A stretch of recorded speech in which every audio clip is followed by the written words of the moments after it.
In life, everyone is chasing a dream.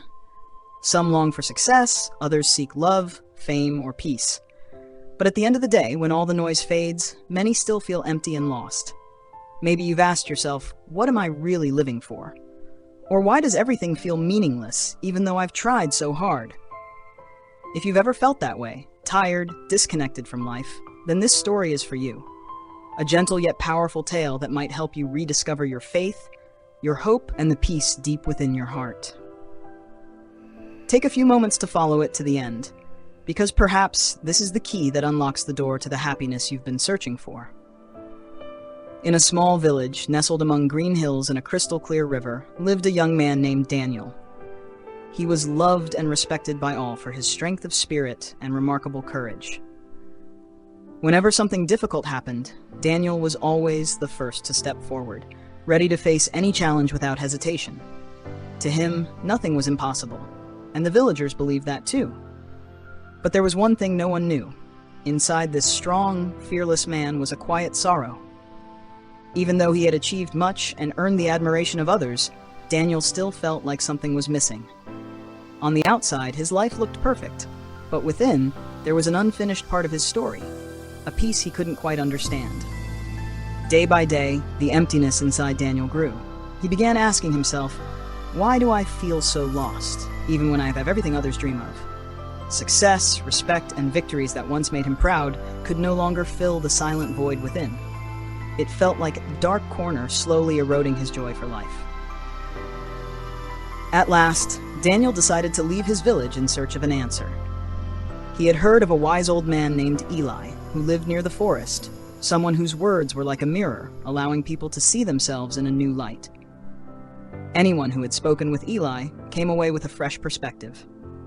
So one morning, Daniel gathered his courage and began his journey, carrying a heavy heart and a fragile hope for true peace.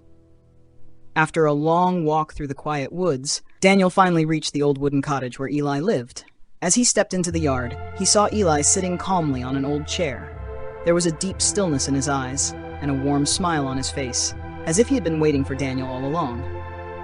The air around him was quiet, yet strangely comforting. Daniel approached, still weighed down by the sadness he carried.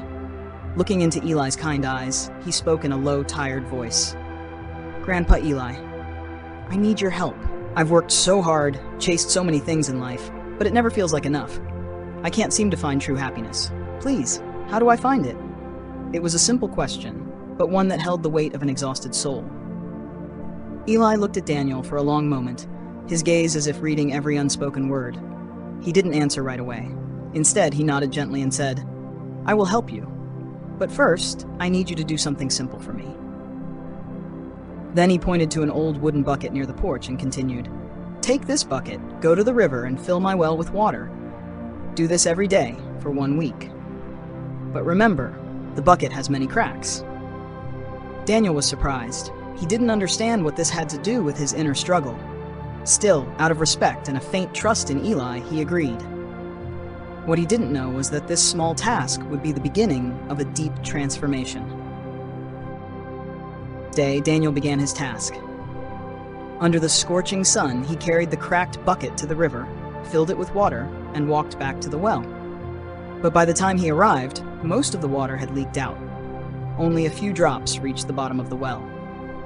Day after day, he repeated the same routine, fetching water and returning, only to see the bucket nearly empty each time.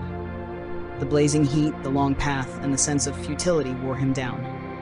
Every trip left him asking himself, "What am I even doing?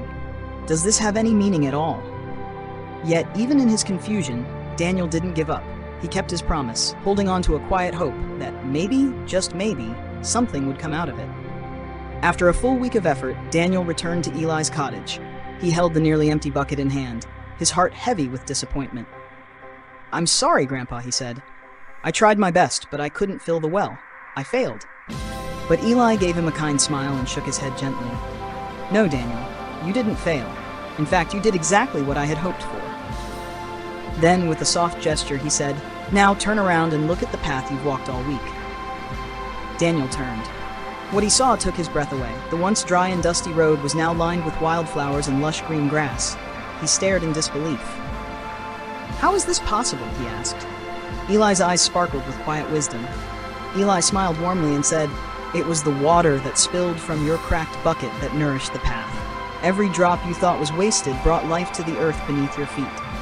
The flowers, the green grass, they all grew because of what you didn't notice." Daniel stood speechless. Eli continued, "You see, Daniel, life is like that bucket. All of us have cracks, flaws, wounds, mistakes. But that doesn't mean our efforts are meaningless. True happiness doesn't lie only in reaching the goal. It lives in the journey, in every small impact we leave behind as we move forward." In that moment, something shifted inside Daniel. He realized that even if he didn't have everything, he was still bringing beauty into the world, just by walking his path.